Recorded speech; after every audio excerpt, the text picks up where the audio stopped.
आएंगे। लगातार daily wagers अपनी आवाज बुलंद कर रहे थे। लगातार उन्होंने पिछले दिनों डॉक्टर जितेंद्र सिंह जी के घर का घेराव भी किया। नमस्कार, आप जुड़ चुके हैं दैनिक शिफ्ट टाइम से। मैं रश्मि शर्मा, कैमरामैन शुभम भगत के साथ।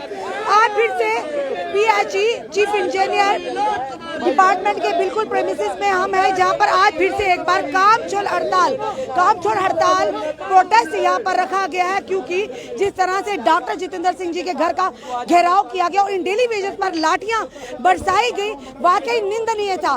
क्या अपने हक की आवाज बुलंद करना इतना बड़ा जुर्म हो गया कि उन पर लाठियां बरसाई जाए? आज फिर से यहाँ पर आप देख रहे हैं डेली वेजर्स नहीं कहेंगे, हम कहेंगे ये डेली वेजर्स का परिवार है, 61,000 परिवार। आखिर कब खुलेगी प्रशासन और सरकार की नींद? आखिर कब वो नींद से जागेंगे? जी सर। मेरा नाम साजिद काजी है, मैं भदरवा से बिलोंग करता हूँ। जैसा कि आप जानते हैं, हमें 225 रुपये दिहाड़ी मिलता है। मजदूर को भी आज मजदूरी अगर की जाए 225 रुपये, शाम को ही 200 उसको मिलते हैं। मजदूर की भी दिहाड़ी आज 725 रुपये है। हमें 4 महीने के बाद वो मजदूरी दी जाती है। और आज जो बीजेपी 50 का आंकड़ा जो बोलती है पार करेंगे, अब ये लखनपुर से पार ही नजर आएंगे। जैसा इनका पंजाब में हाल हुआ है, यूपी में हाल हुआ है। ऊपर वाले के घर में देर है, अंधेर नहीं है। यही बीजेपी जो इनको डेलीजर जो इनको कुर्सी पे बिठाते हैं, आने वाले वक्त में हम इनको बताएंगे डेलीजर की ताकत क्या है। अभी तो हम कुछ भी नहीं है, ऊपर वाले की दुआ के सिवा हमारे पास कुछ भी नहीं है। आने वाले वक्त में हम बताएंगे कि डेलीजर की ताकत क्या है। जहाँ भी बीजेपी परेशान करके ले जाएगी, वहाँ के अपने वोट मांगने ले जाएगी और हमारा डेलीजर इनको वहाँ से भगाएगा। क्या कहेंगे सर? हम बार 61,000 डेली वेजर्स नहीं हम कहेंगे, हम परिवारों की बात रखते हैं, क्योंकि कहीं ना कहीं 61,000 परिवारों की रोजी रोटी जुड़ी हुई है, परिवारों का कहीं ना कहीं गुजर बसर जुड़ा हुआ है। तो बार आप लोग सड़कों पर भी आए। पिछले दिनों देखा डॉक्टर जितेंद्र सिंह जी के घर के बाहर का घेराव किया, डंडे लाठी चार्ज हुआ, सबने नींद उनकी कंडेम किया, पर कोई भी अगर कहे भाजपा का नेता आप लोगों से मिलने नहीं आया। देखिए, हम बड़े खुश हुए थे जब बीजेपी सरकार आई थी। हमने बहुत खुशी बनाई थी कि ये अच्छी सरकार आई है, हमारे हित में आई है, हम लोगों ने इनको वोट दिया है, ये हमारे बारे में कुछ सोचेंगे। मगर हमें नहीं पता था ये निकम्मी सरकार, इतनी गंदी सरकार। हमें इतनी उम्मीद नहीं थी कि हम लोग डूंगा कटोरा लेकर सड़कों पे आएंगे, उतरेंगे। हम लोग मुलाजिम थे। अगर कांग्रेस ने, अगर पीडीपी सरकार ने हमको लगाया था, तो आपने क्या किया भाई? रविंद्र रैना जी एक ही बार कहते हैं हमने इनको ऑनलाइन किया। और भाई ऑनलाइन किया वो तो आपका काम है करना, आगे का आपने क्या किया? ड्यूटी आपने लगा दी। वो कहते हैं जहाँ पर इनको 2-2.5 हजार मिलता था, 750 रुपया दिया है। तो हमने सवाल भी किया कि 750 में एक भी व्यक्ति परिवार चलाकर बताए। देखिए, मैंने आपका भी इंटरव्यू देखा था, आपने हमारी बहुत सपोर्ट की है, बाकी मीडिया भाइयों ने भी सपोर्ट की है। रविंद्र रैना जी जब आप कोई ऐसा सवाल पूछते हैं तो रविंद्र रैना जी वहाँ से भाग जाते हैं। मैं कहता हूँ रविंद्र रैना जी से कि अगर आप इतने समझदार इंसान हो कि क्या आज के डेट में 6,750 चूल्हा चलता है? आपने SRO 43 खत्म कर दिया। आपने 1994 से जो पिछले वाले बैच है उनको भी खत्म कर दिया। एक भाई 25 साल ड्यूटी देता है, उसको आप परमानेंट नहीं करते हो, और उसकी जो क्या कहते पेंशन है वो भी आपने बंद कर दी। आप 6 साल MLA बनते हो, गवर्नमेंट की गाड़ी, गवर्नमेंट का पेट्रोल, गवर्नमेंट का खाना, तो आप पूरी उम्र के लिए पेंशन लगाते हो। ये कौन सा कानून है? बताओ मुझे, ये कौन सा कानून है? डिलिमिटेशन जो होती है हमें बताओ, हम पास करेंगे बिल, कौन सा होना चाहिए, कौन सा नहीं होना चाहिए। ये खुद बैठते हैं और खुद सत्ता में बैठ कर पास करते हैं। इन लोगों के लिए कुछ होता ही नहीं है। आपके माध्यम से हम ये भी कहना चाहते हैं स्पष्ट रविंद्र रैना जी को, आप जो ख्वाब देख रहे हो ना 50+ के, वो लखनपुर पार सोच लो, जम्मू में 50+ नहीं होगा। सर, जब जम्मू कश्मीर को केंद्र शासित प्रदेश बनाया गया, आप सब भी उसमें शामिल थे, सबने ढोल नगाड़ों से स्वागत किया इस सरकार के फैसले का। पर वही दूसरी तरफ अगर जम्मू कश्मीर को 5 अगस्त 2019 के बाद केंद्र शासित प्रदेश बनाया गया, रातों रात वो फैसला लाया गया, जनता ने माना भी। पर सवाल ये है कि मिनिमम वेजेस एक्ट, जो कि अमित शाह जी ने भी कह दिया, देश के गृह मंत्री ने इतनी बड़ी बात उनके मुख से निकली है, और ये भी कहते हैं कि उनसे मुख से निकली बात पत्थर पर लकीर होती है। वही हम भी पूछ रहे हैं कि अगर कहा था तो इम्प्लीमेंट क्यों नहीं अभी तक हुआ? देखिए, आपने क्वेश्चन बहुत अच्छा किया। इतनी बड़ी चेयर है, ऑनरेबल क्या कहते हैं गृह मंत्री, इतनी बड़ी चेयर है, एक जम्मू का सीएम नहीं माना जाता, वो तो एक सेंटर के नुमाइंदे हैं। अगर उन्होंने भगवती नगर आकर एक बात कही थी, जिन जिन जगहों पे यूटी लगी हुई है हमने मिनिमम वेजेस एक्ट लागू कर दिया, हम खुश हुए थे।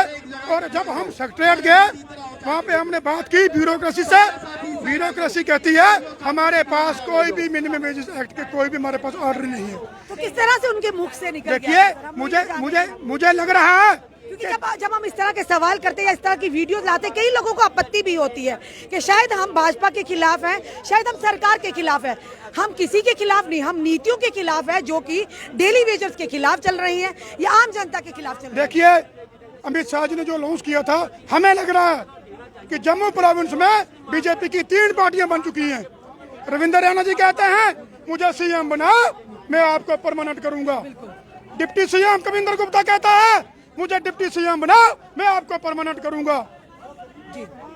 हमें समझ नहीं लग रही भाई, हम आपको सीएम बनाएंगे तब अब आप किसको बनाएंगे? हम सीएम हम पूछेंगे जो हमें कहते हैं, हम जब भी सवाल सुनिए जो इन गरीबों का काम करेगा, जो इनको परमानेंट करेगा, हम दावे से कहते हैं हम उसको वोट देंगे, उसको जिताएंगे। यानी इलेक्शन से पहले जो करेगा, पहले क्योंकि अब बाहर बात देखिए, जो हमारे साथ जो हमें परमानेंट नहीं करेगा, हमारी पॉलिसी फ्रेम नहीं करेगा, मैं सरेआम कह रहा हूँ, आ जाओ आप भी मैदान में, डेली वेतन भी आएगा। जब भी सवाल पूछा है भाजपा के नेताओं से, उन्होंने कहा कि पहली कैबिनेट मीटिंग में जब अगर भारतीय जनता पार्टी का सीएम बनता तो पहली कैबिनेट मीटिंग में आपका मसला हल होगा। पर हम भी सवाल करते हैं कि क्या आप डेली वेजर्स आप पर विश्वास कर पाएंगे? देखिए, पहली तो कैबिनेट मीटिंग उनकी आती नहीं है। मैंने बोला ना, कहा था पहले भी कहा था, साल के 365 दिन हैं, साल के 365 दिन हैं। रविंद्र रैना जी, एक दिन हमारे लिए निकालिए, हमारी कैबिनेट कीजिए। अगर आपके पास टाइम नहीं है तो हमें बुलाइए, हम खुद साइन करेंगे, कैबिनेट हम उठाएंगे। बात करिए हमसे, वो बात नहीं करते हमसे। बात कैसे करेंगे सर? मैनिफेस्टो में तो रखा था, वो तो पूरा किया नहीं, अब बात कैसे करेंगे? देखिए ना, हम तो पूछते हैं सर, बात अब होती है ना, इंसान का ज़मीर होना चाहिए। अगर इन्होंने हमारे साथ प्रॉमिस किया था, यहीं पे किया था कि आप लोग धरना उठाओ, हमारी सपोर्ट करो, हम आपको पहले ही दिन में हम आपको रेगुलेशन पॉलिसी देंगे। कहाँ एक तरफ से कहते हैं पुरानी सरकारों का ये पाप की घंटी, और दूसरी तरफ से क्या इन्होंने मैनिफेस्टो में रखा था। आखिर ये दोहरी किस तरह से महाप्रदंड चल रहा है? एक तरफ से कहा कि पुरानी सरकारों की पाप की घंटी है, और साथ ही मैनिफेस्टो में भी रखा था। अगर वाकई पाप की घंटी थी तो मैनिफेस्टो में क्यों रखा? देखिए, कहते हैं ना, जब किसी के बाप को अपना किसी गधे को बाप बनाना हो ना, तो उनसे काम लेना पड़ता है। हम थे गधे, हम बन गए बाप, इन्होंने हमसे काम ले लिया, मैनिफेस्टो में लिख दिया कि हमें जिताओ, हम आपको परमानेंट करेंगे। तो मगर वो बात हमसे इन्होंने झूठ बोली थी, तो अब हम कहते हैं अब इलेक्शन से पहले या इलेक्शन के बाद आपका काम अगर होगा? इलेक्शन से पहले होगा तो वोटें देंगे, इलेक्शन से पहले नहीं होगा। जितना भी तमाम डेलीवेटर है, मैं इनको आपके माध्यम से कहना चाहता हूँ, आपको अपने बच्चों की कसम, अपने माँ बाप की कसम, अगर आप इनकी रैली होने देंगे, मैं कहता हूँ मैं नहीं होने दूंगा। पर इस बार तो बड़े जोशो खरोश से कह रहे हैं 50 पार। बिल्कुल, इस बार 50 पार कह रहे हैं सर। 50 पार क्या, 50 पार लखनपुर पार जाएंगे। जम्मू में जब 5 सीटें निकाल दें, मैं अपनी दाढ़ी मुड़ा दूंगा। ये चेतावनी है सर, चेतावनी है, बीजेपी सरकार को चेतावनी है। आ जाओ, हम रैली नहीं होने देंगे। अब आने वाले दिनों में आएंगे केंद्र से मंत्री भी यहाँ पर। मैं आपको बताता हूँ, जब पीछे एमपी की इलेक्शन थी, मैं आपको बताता हूँ, जब पीछे एमपी की इलेक्शन थी, जुगल किशोर जी मेरे एरिया में आए थे, मुझे बुलाया गया। मैंने पूछा, जुगल जी आप बताओ, वोट मांगने आए हो? कहते हाँ सरदार जी। मैं क्या आप पहले नहीं आए? कहते क्यों? मैंने कहा मैं डेली वेजर हूँ, मुझे 12 साल हो गए धक्का खा रहा हूँ, हमें कोई पॉलिसी नहीं मिल रही। तो वहाँ का ही कोई नुमाइंदा था, उसने मुझे ऐसा पकड़ के नीचे बैठा दिया। मैंने कहा क्यों भाई, मेरा भी हक है, मेरी भी वोट है, मैं बात करूंगा इससे। ये हालात हैं, 50 पार क्या, ये 5 निकालने के जम्मू। क्या लगता है कि वोटों की अहमियत समझानी होगी अब सियासी पार्टियों को? देखिए, हम फिर बार बार कहते हैं, जो हालत कांग्रेस की हुई थी, जो हालत एनसी की हुई थी, जो हालत पीडीपी की हुई थी, वही हाल इनके होंगे और होंगे, जम्मू में होंगे। जितना भी तमाम डेली वेजर भाई है, इन्होंने कसमें खा दी है। ये चेतावनी है डेली वेजर, कासिफ साहब, डेली वेजर नहीं, हम कहेंगे परिवारों की, कि अब की बार, अब इलेक्शन से पहले, इलेक्शन के बाद नहीं, क्योंकि अब ये इनका एजेंडा नहीं चलेगा, जो दोहरा मापदंड नहीं चलेगा, झूठ की राजनीति नहीं चलेगी। ये परिवार आप जो देख रहे हैं, ये किस तरह से अपना गुजर बसर कर रहे हैं, यही जानते हैं। बार बार काश किसी नेता का, काश किसी ब्यूरोक्रेट का भाई, बेटा या भतीजा यहाँ होता तो शायद इनके मसले हल हो जाते। पर आज आप देख रहे हैं किस कदर इनका गुस्सा फूटा है और आप देख रहे हैं किस कदर ये लोग सड़कों पर भी उतरे, इन्होंने लाठियां भी खाई और यहाँ तक कि इन लोगों ने कपड़े भी उतारे। अरे शर्म तो करो, थोड़ी शर्म तो करो। इन लोगों का दर्द किस कदर, इस दर्द एक किस्म का नासूर बन चुका है कि इन लोगों ने कपड़े उतारने पर भी इनको मजबूर कर दिया। छोटे छोटे बच्चों ने भी लेफ्टिनेंट गवर्नर से गुहार लगाई। चलिए और भी लोग हैं यहाँ पर, इनसे जानने की कोशिश करेंगे क्या कहेंगे कि अब की बार 50 पार, ये भाजपा के नेताओं का कहना, आप क्या कहते हैं? 61,000 डेली वेजेस क्या कहते हैं? अब की बार लखनपुर पार, ये तो विपक्षी भी कह रहे हैं, पर आज आपके मुख से भी हमने सुन लिया सर। आज आपने हमारे मुख से सुना ना, जहाँ पे आज आप खड़े हैं ना, आप हमें बुलाए मीडिया में, हम आपको बताएंगे इसी जगह पे निर्मल सिंह जी, एडवाइजर साहब फारूक खान साहब, सुनील सेठी साहब स्पोक्स पर्सन साहब, उसी जगह पे बैठे 3 बजे के करीब हमारी हंगर स्ट्राइक चल रही थी। जूस लेकर आए, कहते जूस पियो तो उठो, जो इलेक्शन आएगी आप हमें जिताओ। हम पहली सरकार जब हमारी बनेगी 2014 में, हम उसी टाइम जो पहली कैबिनेट में पोर्टफोलियो, दूसरी कैबिनेट में रेगुलाइजेशन पॉलिसी, हमने सोचा कि हमारे साथ बहुत बड़ा एक खिलवाड़ किया गया है एनसी सरकार ने। 94 से लेकर चाहे वो एनसी थी, पीडीपी थी, कांग्रेस थी, पैंथर, सबने हमारे साथ बहुत बड़ा खिलवाड़ किया गया। क्यों ना जे कभी चेयर पे आए नहीं, हम इनको एक बार बताएं, जे हमारे जम्मू के लोग हैं, हमारा काम करेंगे। क्योंकि जब हमने देखा कि जे भी 2014 में जब आए, डॉक्टर निर्मल सिंह साहब की जाना कोठी में तो दिल्ली, जब जाना बलौर, आज तक नहीं मिले, 7 साल से लगातार नहीं मिले। अब कहाँ जो लोग आए थे वही तो पूछ रहे हैं, हम कहाँ हैं? जब जो आपके पास आपकी स्ट्राइक करवाने आए थे और आश्वासन दिया था, कहाँ पर है? आपको क्या लगता है कि मैं तो ये कहता हूँ कि डेमोक्रेसी का कत्ल हो चुका है।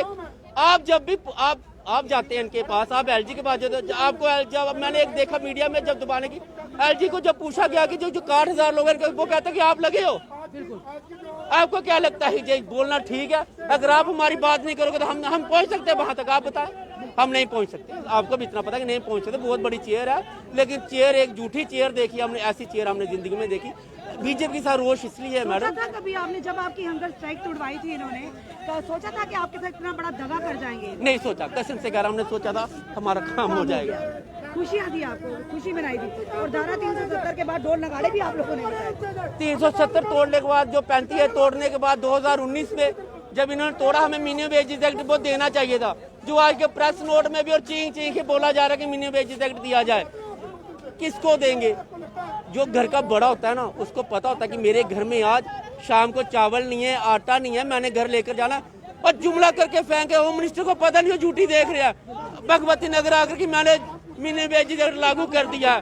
ऐसे होम मिनिस्टर के साथ जम्मू कश्मीर सुरक्षित नहीं है, ऐसे होम मिनिस्टर के हाथों में जम्मू कश्मीर सुरक्षित नहीं है। धन्यवाद। आप देख रहे हैं आज किस कदर फिर से एक बार पीएचई डेली वेजर्स का गुस्सा फूटा। आप देख ले ये लोग, इनके चेहरों पर देखिए, और कई ऐसे लोग हैं, इनकी उम्र को भी देखिए, यानी जो बिल्कुल रिटायरमेंट के पास है, आखिर क्या लेकर घर में जाएंगे?